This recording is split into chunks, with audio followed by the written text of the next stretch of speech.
So you've come back for more, but the question is, do you really know what you're looking for? Do you really know what it is you're learning here? There's so many people think they do, but they've got absolutely no idea. Alright, so stay tuned and we'll take you through part 2 of this. Now, if you're one of these weak little lefties, or you've got some ideals that are, not conservative, or you don't believe in your fellow man, now'd be the time to fuck off. A Green senator has destroyed an Australian flag during an emotion-charged Indigenous rights rally in the city. Instead of honouring the Queen, protesters used her day of mourning to demand the abolition of the monarchy. Senator Thorpe, please come to the table to make and subscribe the affirmation of allegiance.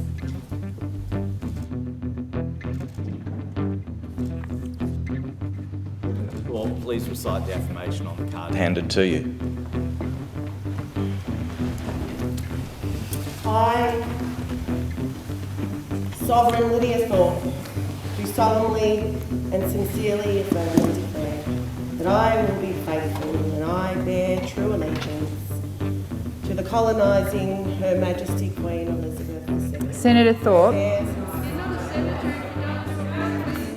I'm going to wait for quiet.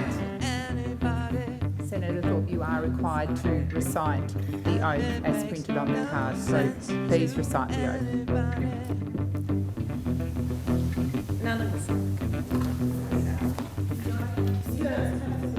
Senator Thorpe, order. I, Lydia Thorpe, do solemnly and sincerely affirm and declare that I will be faithful and bear true allegiance to Her Majesty Queen Elizabeth II, her heirs and successors according to law. Senator Thorpe, please sign the test roll and Senator's roll. Oh, penis! Oh, penis! Oh, you can't say that! All I want to say to the black brothers there, and anyone that we're fighting, any black man that stands with a white little like that, you can all get too. How the did someone get in Parliament like you? We've been oppressed all our life in this country, and you let this little dog. I'd like to acknowledge that we are all on stolen land. I, as an Australian, was born here, and I myself am Indigenous to this land. I'm native to this land. I was born here, as many Australians feel. Stolen, no agreements, still stolen. We'll be dead. Smirks and mirrors. My heart goes out to every black woman in prison right now. To continually be thrown up that I don't belong here, or the fact is that it's stolen land. That's right, it's stolen land. Things are getting worse. It's still stolen, no agreements, still stolen. As you said to a couple of senators, white old privileged males. Come on. Do you have a conscience in there? This is not pulling us together. Come on. Do you have a conscience in there? Come on. Do you have a conscience in there?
Over decades, the major parties have become more about power and control, not representing or serving you. The party organisations and power brokers have a stranglehold over the pre-selection of candidates. If a politician in a major party refuses to toe the party line and instead votes based on their conscience or what they believe is best for their electorate. The party power brokers make sure those politicians lose their pre-selection for the next election. We expect our politicians to stand up for the people, to genuinely research proposed laws and consider how those laws will affect Australians. If a politician, based on their work, then votes against proposed laws, and this is against the party line, they're not welcome in the major parties. These politicians either resign or are kicked out. Genuine servants of the Australian people are actively cut out of the major parties and out of Parliament. The result is that most politicians are gutless and only follow the dictates of party power brokers who serve corporate donors. When healthy dissent and independent thought is squashed, the major parties end up full of politicians devoid of leadership, devoid of vision, and devoid of backbone. People who don't stand for something fall for anything. A major party likes having compliant politicians too scared to speak out, so they can easily be led whichever way the party power brokers dictate. This is how foreign unelected bodies influence our parliament and make our laws. These foreign unelected organisations and corporations don't have our best interests at heart. Like the World Economic Forum that wants a great reset where they say Australians will own nothing and be happy. Or like the United Nations Food Systems Summit, who want to limit red meat consumption to a maximum of 14 grams, just one bite per day. This hurts Australia's national interests. Yet without the leadership and backbone in our politicians in the major parties, the major parties will be able to sail it all through. This election, think very carefully about who you want to send to Parliament. Make your vote count for leadership, vision, and guts. You know that the UN Sustainable Development Goals are a universal call to action that unites 193 countries around the world? If these global goals are fulfilled by 2030, life on Earth will be better for everyone. So, what are these goals? Eliminate poverty in all its forms. No hunger. Everyone should have safe, nutritious, and sufficient food. Everyone has equal access to healthcare, thus ensuring our well-being and a healthy life. Equal access to a quality education. Ensure gender equality where women and girls have the same opportunities as men and boys. By achieving these goals, each member of our society will be equal, safe, and happy.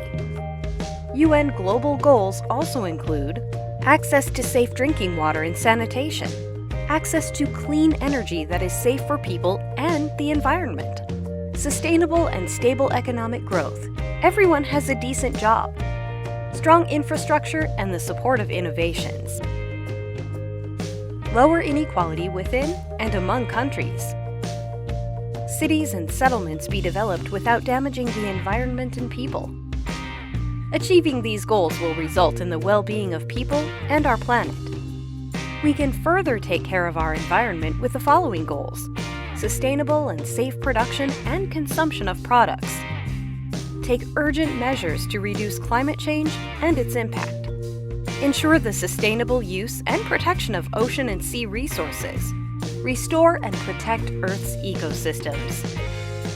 By achieving these goals, we will form a society where strong institutions ensure peace and justice.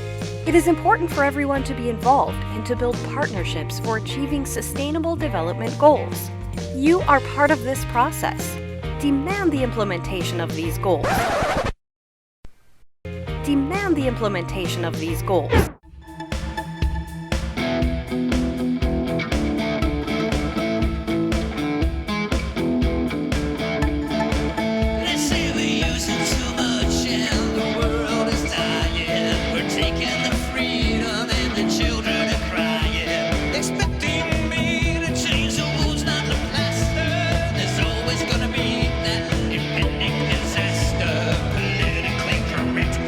Something to share. This time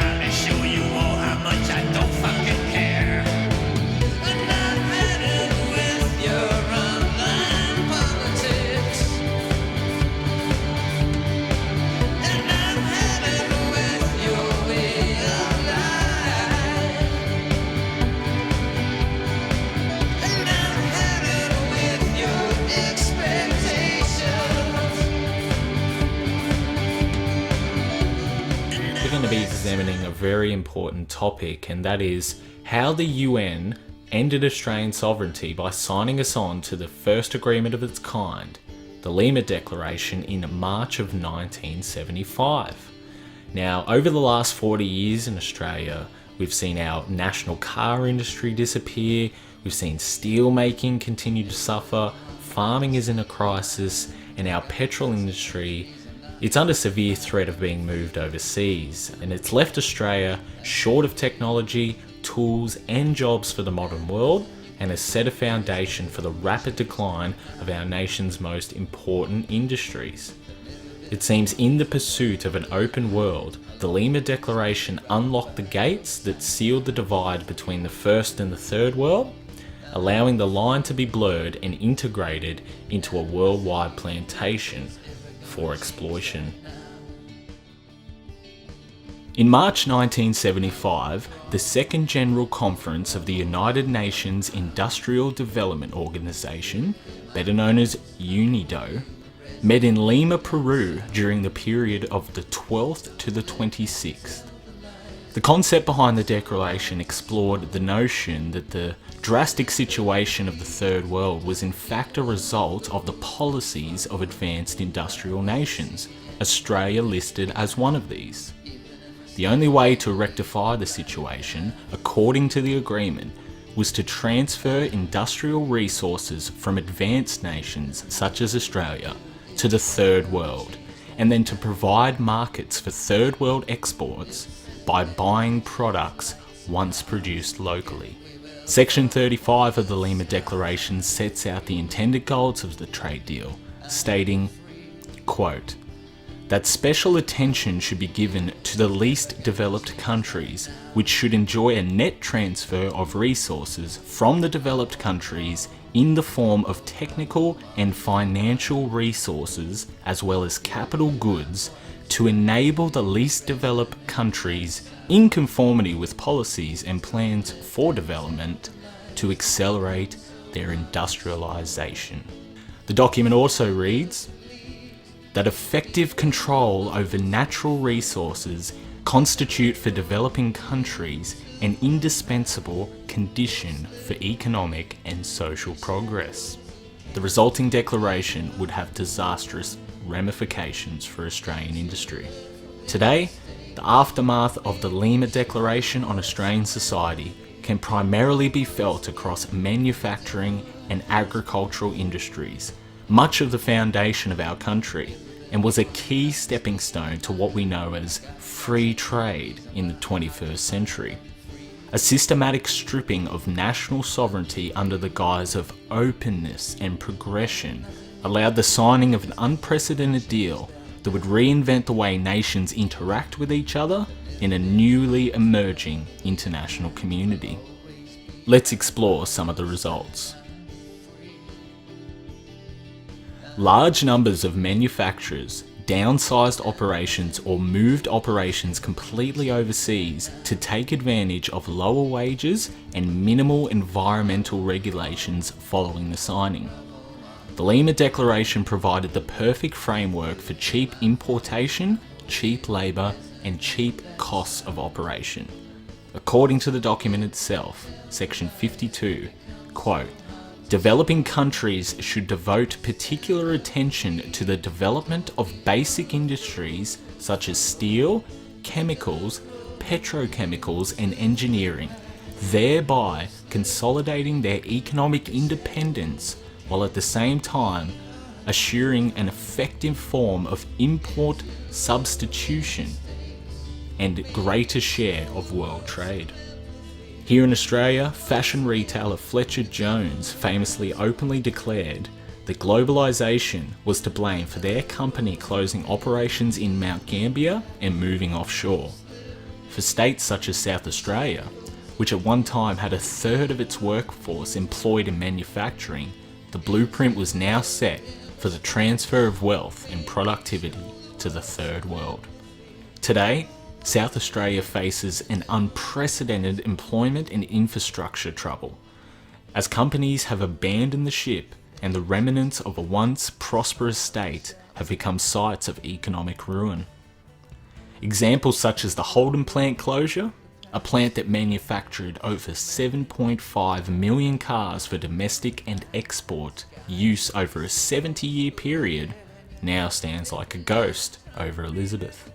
Australia's power generation crisis, including the sudden and unexpected closure of coal plants at Hazelwood in Victoria and Port Augusta in South Australia last year, are putting enormous pressure on power supplies, and these are only a few examples of the lasting effects of the Lima Declaration just 40 years later.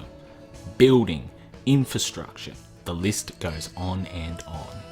In our piece on tottnews.com, The Foreign Takeover of Australian Gas and Electricity, we explore how only 3 out of 8 state governments currently retain ownership of their electricity markets in Australia.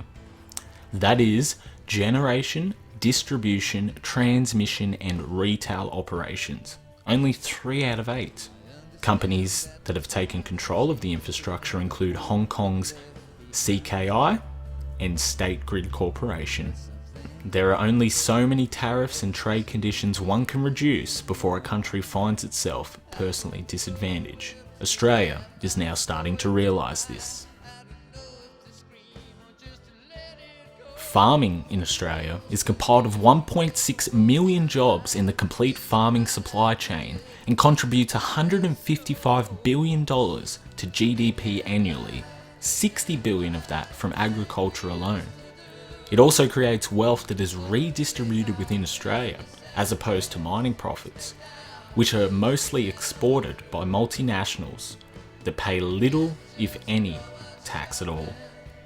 However, despite agriculture and farming being the backbone of Australian economic and collective spirit, the Lima Declaration and agreements since have led to unscrupulous pressure tactics to force local producers to match the price of imported goods, while our land and resources are taken away at a rapid pace right before our eyes. The Lima Declaration forced developing nations to incorporate the following. 59B. Quote, adoption of trade measures designed to ensure increased exports of manufactured and semi-manufactured products, including processed agricultural products, from the developing to the developing countries.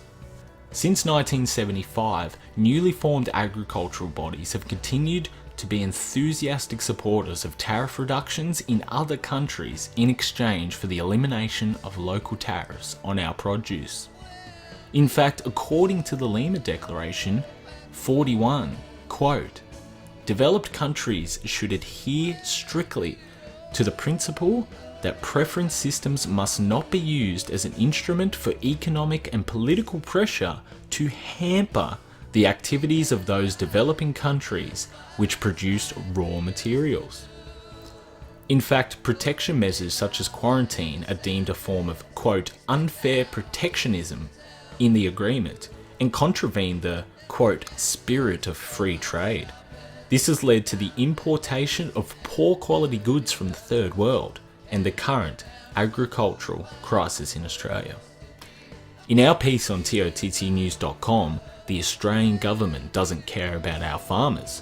We explore how Australia and China have a particular basis for long-term agricultural cooperation, aka extortion, with over 13.6% of all Australian agriculture foreign-owned in 2018, including 17 million hectares of land in Queensland alone and 14% of all farms across the country. Those who have been watching these developments have every right to be alarmed at the real ramifications of the Lima Agreement and all subsequent international agreements. As a growing shift in culture has seen a rejection of much of the propagated materialistic society, our New Age internationalists have repackaged the aims of the Lima Agreement into a new endeavour based on collective responsibility for crimes against the planet. A recent example of this can be found in the Paris Summit to address the issue of climate change, where faceless representatives met behind closed doors and then emerged triumphantly to declare an agreement had been reached, along with the promise that the developed world would pay the poor nations $100 billion per year. Yet again, developed nations are seeing reparations for being successful, industrious, and organised. As such a handsome sum is channelled annually to the developing world, along with lowered border restrictions and an unfettered flow of capital out of the West, one can be forgiven for wondering where it will end.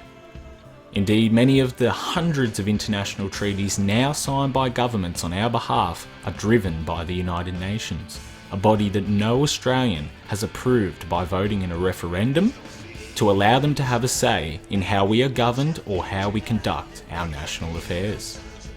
The most recent example is the Trans-Pacific Partnership Agreement, which Australia has recently ratified and will come into effect on December 30, 2018.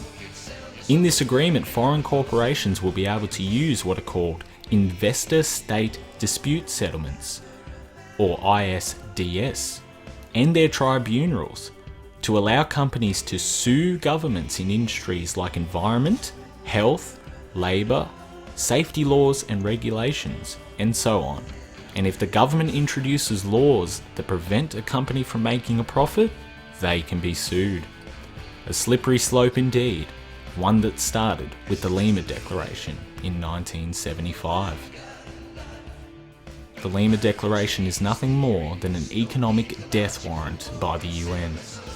The question those of us in the West must ask ourselves is, how much are we prepared to give, particularly at the cost of the future for our own children? To learn more, head over to tottnews.com and make sure to follow us on social media for more exclusive content and discussions, and make sure to subscribe for free to tottnews.com. Senator Roberts. Thank you. In a previous speech, I called for Australia to reject the World Economic Forum's Great Reset and instead mount a Great Resist. These were not idle words. Video is circulating online of World Economic Forum crook and mastermind Klaus Schwab bragging about penetrating the cabinets of Western democracies with his young global leaders. Some Klaus Schwab disciples are in this Senate and one is in the cabinet. How this has not triggered a national security investigation is beyond one nation. We certainly would be taking a much closer look given the coordination we are seeing in the policies being enacted by WEF disciples like Jacinda Ardern and Justin Trudeau. One nation will resist the transfer of wealth from everyday Australians to predatory billionaires. This was the inevitable and deliberate outcome of profligate government COVID spending that the Liberals, Nationals, Labor and Greens waved through this parliament. One nation will resist exposing our children to adult sexual content in our libraries, in school textbooks and now in kids' programs on the ABC. One nation will resist the dehumanisation of women through genderless language that erases the very concept of a mother and of a woman. We will not allow the family to be undermined. One nation will resist the reduction of sex to a soul-destroying, meaningless transaction, the very thing Aldous Huxley warned us about in A Brave New World. One nation will resist the war on farming that seeks to destroy family farms, rewild the bush and shift food production to corporate-owned, near-urban, intensive factories producing chemically driven, food-like substances for everyday Australians to eat, while the elites gorge themselves on red meat and seafood. Something they did again last week at COP27 in Egypt, indulging in luxury while spreading poverty. Disgusting. We are one community, we are one nation, and parliaments belong to no one but the Australian people. Well, I did warn you that this is a bit of a learning curve, and a lot of you probably don't know what you're learning. If you don't, we'll switch off now, because you're never going to get it. Just go sign up to the Labor Party, put on some clown makeup and you'll fit right in. But for those of you who've actually got brains and you're actually seeing through what we're trying to tell you here, we've got to take action, all right? But we need to educate people first, all right? And then we'll get to the action part. So this part 2, you're going to enjoy this. Keep watching. You've been hearing a lot about the Voice to Parliament lately, but what actually is it? Well, it's a proposal at this stage for a permanent national body made up of First Nations people. The body would advise both Parliament and the government on legislative bills and policies that affect our communities. The voice is the first key objective from the Uluru Statement from the Heart. Wait, what's that? Back in 2017, hundreds of Indigenous leaders met up in Uluru to come up with a proposal on how Australia's constitution should be reformed to recognise and empower Aboriginal people. The consensus that they reached became known as the Uluru Statement from the Heart. Fast forward to 2022 and the Prime Minister Anthony Albanese says this in his acceptance speech. And on behalf of the Australian Labor Party, I commit to the Uluru Statement from the Heart in full. So what happened next? Albanese was at the Garma Festival in East Arnhem Land, and he revealed that his government was going to start with the first component of the Uluru Statement from the Heart, the voice. That is, enshrining one in Australia's constitution. Now, to amend the constitution, we need to go to a national referendum. And that, my friends, is where the problem lies. You see, there's only ever been 44 referendums held here, and only 8 of those have carried. One of the main reasons for that is it's almost impossible to get a double majority. That is, a majority of states and territories voting yes, as well as an overall majority voting yes, which is what's required to get a referendum to carry. So in order for a referendum to pass, you're going to need broad support. And right now there's plenty of Aboriginal and non-Aboriginal people on both sides of the political spectrum ready to oppose it, each with their own political and personal reasons. I won't go into all of them, but I will just point out one piece of information that needs debunking. A lot of people are saying that they don't support a constitutionally enshrined voice because there's no detail on what that looks like. But there are, in fact, details. And they're all written into a report that was commissioned by the previous coalition government. And that's the version that Albanese and our current government favour. So that's the information that you may want to check out before considering this draft question. Do you support an alteration to the Constitution that establishes an Aboriginal and Torres Strait Islander voice? One thing that'll bring cure to us and plus make us satisfied is if they only come back from Adelaide and go through their tribal punishment. That's how the system, Aboriginal system runs. That's how the system, Aboriginal system runs. The policy is that we do not tolerate any form of traditional payback method. Yeah, it was very dangerous. Everybody gone wild. It's just like a warriors. It was just really out of control. Burnt-out cars and damaged property show the extent of the violence that erupted in Yuendamu last month in the wake of an alcohol-fuelled stabbing death of a young man in an Alice Springs town camp. In the past, a customary law response to such a death has involved tribal punishment, sometimes referred to as payback. But so far, that hasn't happened in this case. They'll be hurt, yes. All of them will get hurt. It'll be lots of blood shed, but that's how it's going to be. It's Aboriginal women. At a sorry camp, family members are grieving the death of the young man. They say tribal punishment would put an end to the differences between the feuding families in Yuendamu. But the people from the community facing punishment are now in Adelaide. You know, life is so precious, and because of we grieve because of what happened to my brother. That's why. So, if your family could have traditional payback, this would be resolved. Yes. If it's possible, would it be possible? The police policy is very clear on this, and we do not tolerate any form of payback, and we can't condone it. Look, there's no place at all for violence, and so our government's been very clear on the issue of payback. If it involves violence, the answer is no. There is no place for perpetrating violence.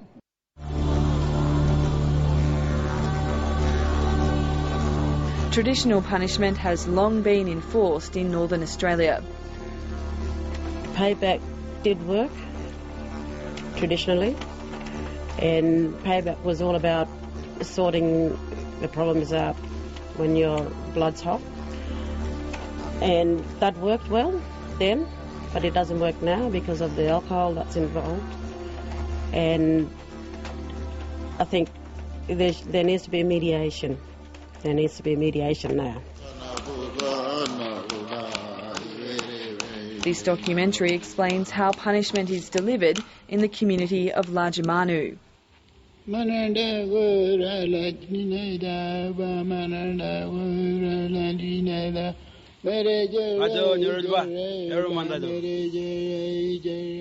It's a process where a blood to be shed, well, it's got to be some kind of spearing, right? With the spearing sort of taking place, it's also symbolic in a way that the blood is shed, and it's a purification aspect there as well, where it cleans the slate.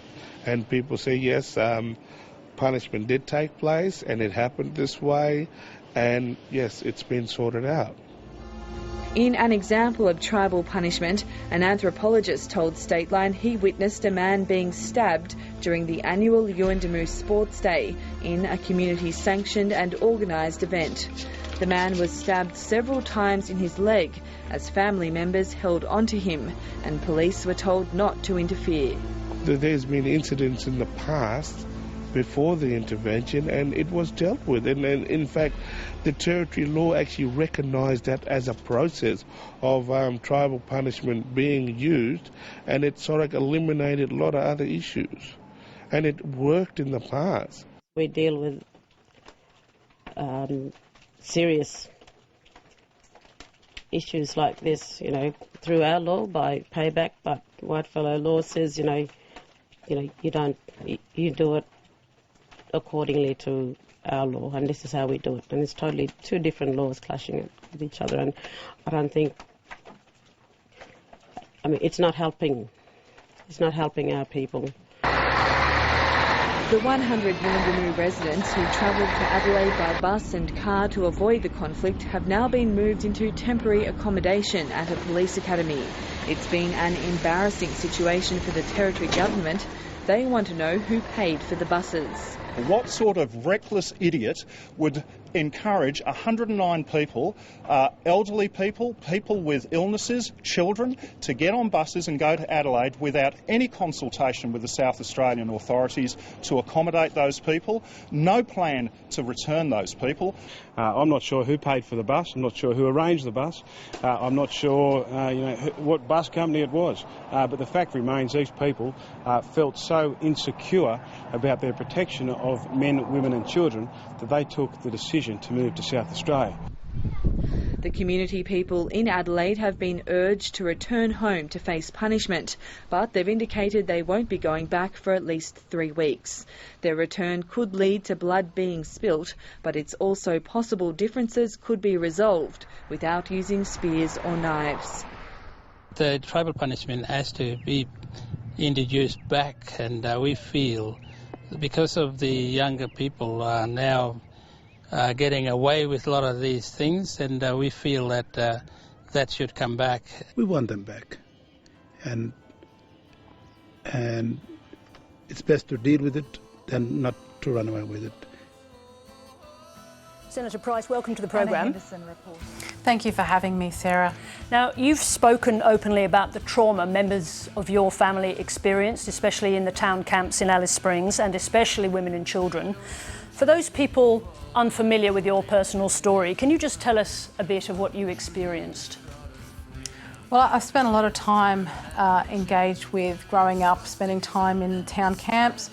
One town camp in particular in Alice Springs where where just before Christmas my cousin, who's just a year older than myself, lived all her life, and at the age of 42 she died 2 days after Christmas due to terrible health conditions that I believe were brought on from a life living in a town camp, witnessing her father, my uncle, die because of alcohol consumption.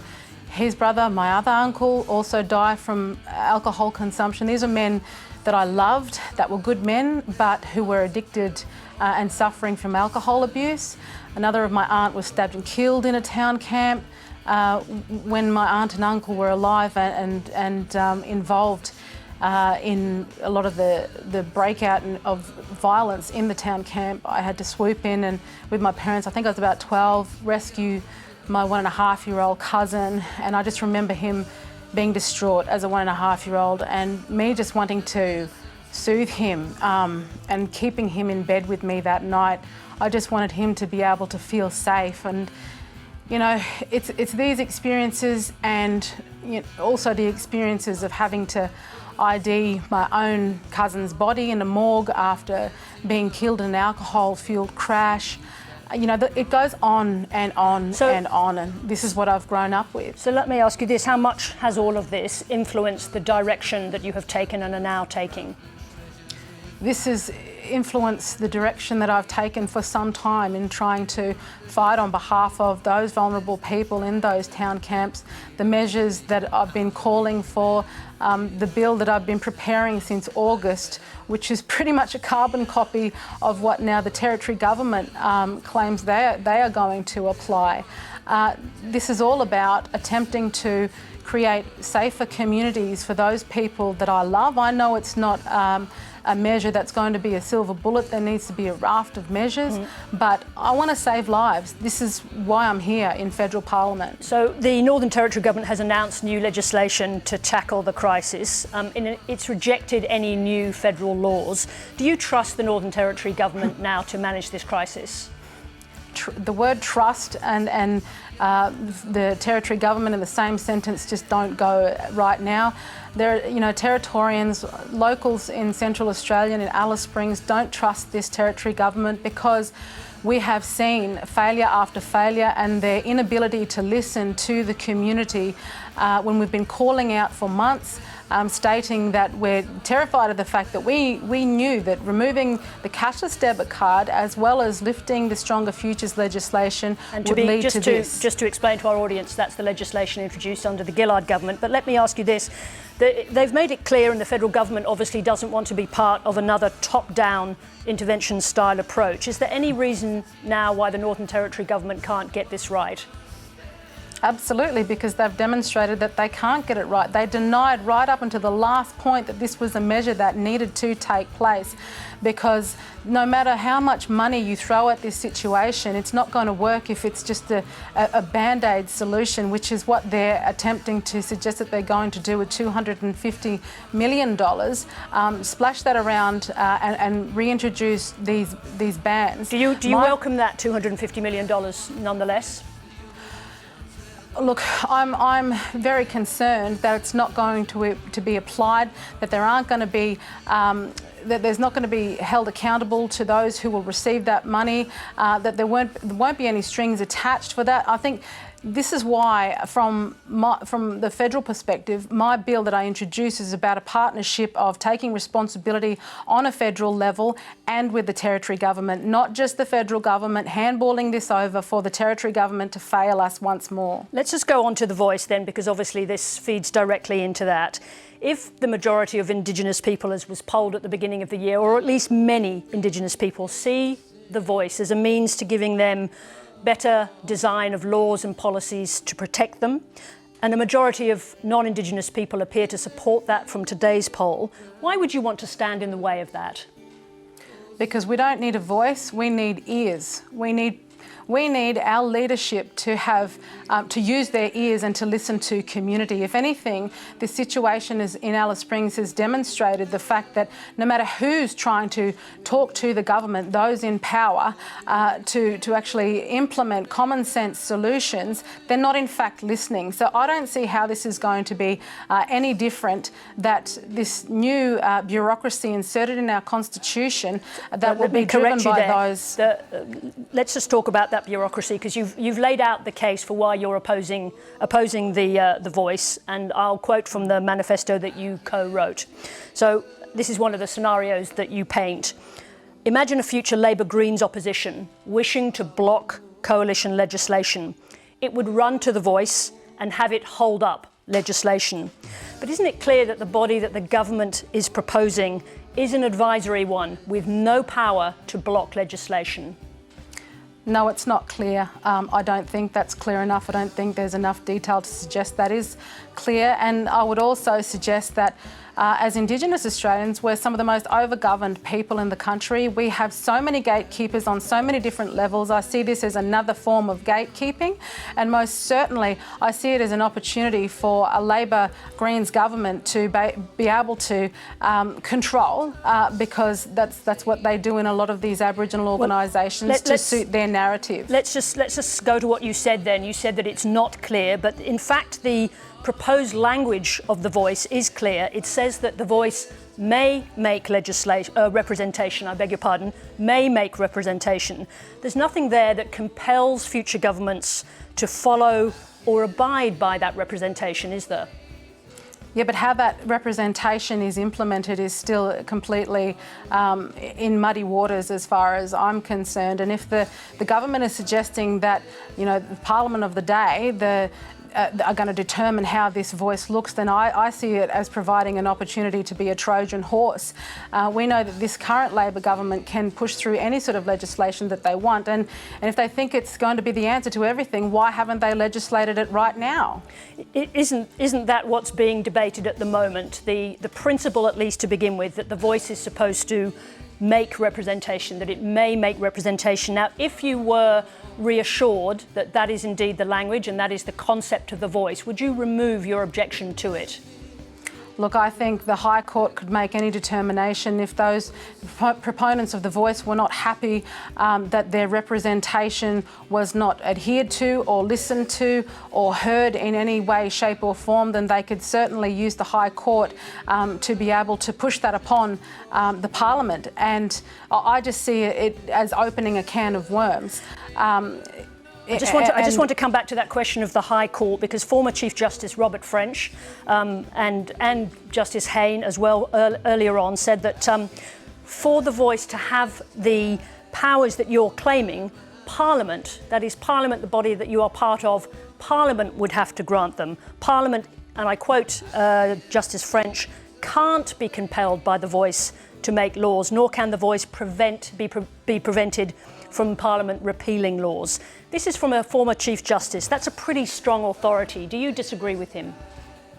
Absolutely, I do.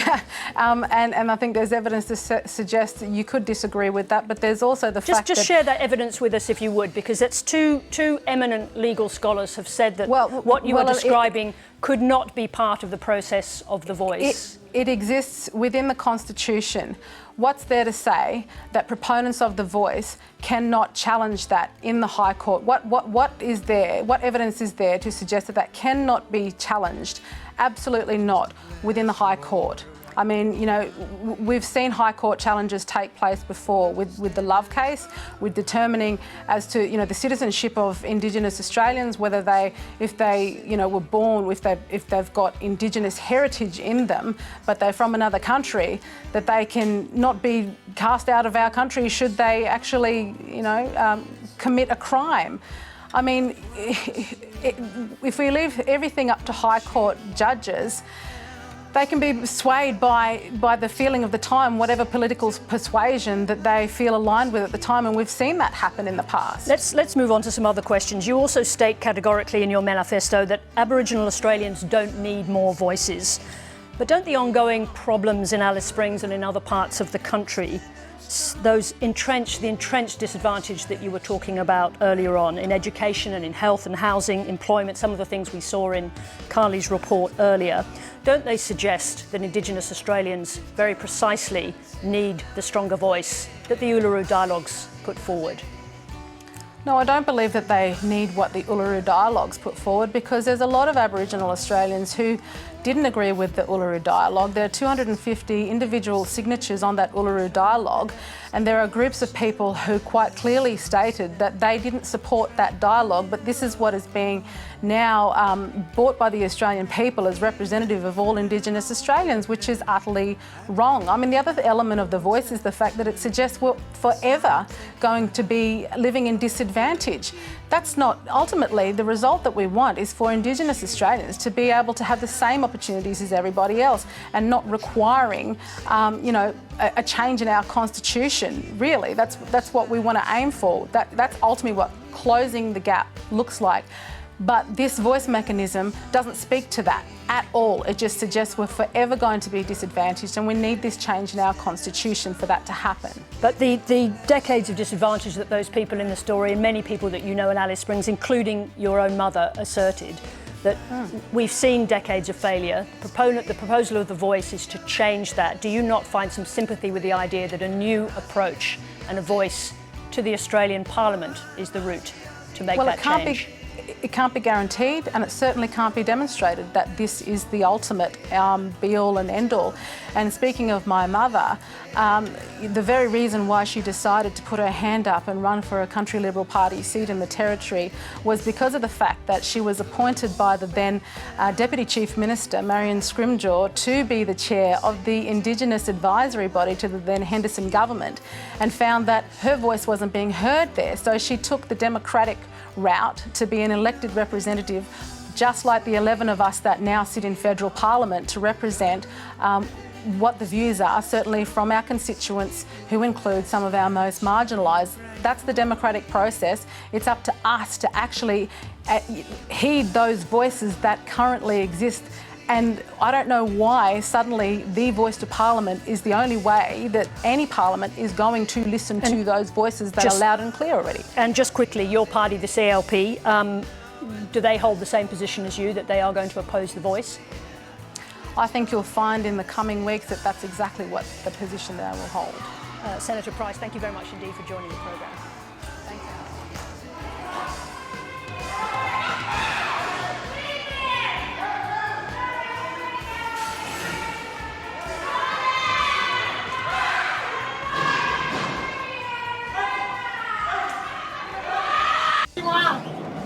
You fucking naked!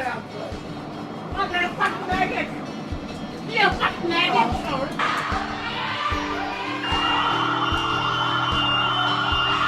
Ah, Farmer, you go fuck! Fuck you! Ball! What's number one cut? Number one cut! Fuck! Ball! It's just before 10 o'clock on a weeknight, and these people are sniffing from a bottle in the centre of Katherine. Honoured to be here because I am the result of my own ancestors' resilience. I am the result of my own mother, who is at the forefront constantly of Indigenous activism and engagement. Today is a mixture of emotions. It's about, I think, rocking the boat, and I think it's something that obviously should be brought to attention, and instead of being kept hidden and kept Australia's worst secret.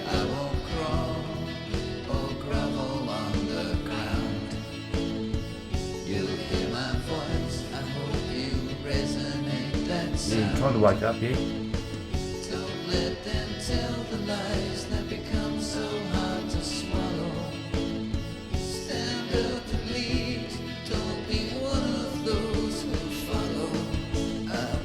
So can you see all these little bits and pieces are starting to come together? Alright, so it's like little piece 1 adds to piece 2, piece 2 adds to piece 3, piece 3 adds to piece 4, but they're all a part of piece 5, which are all a part of the annex of piece 6.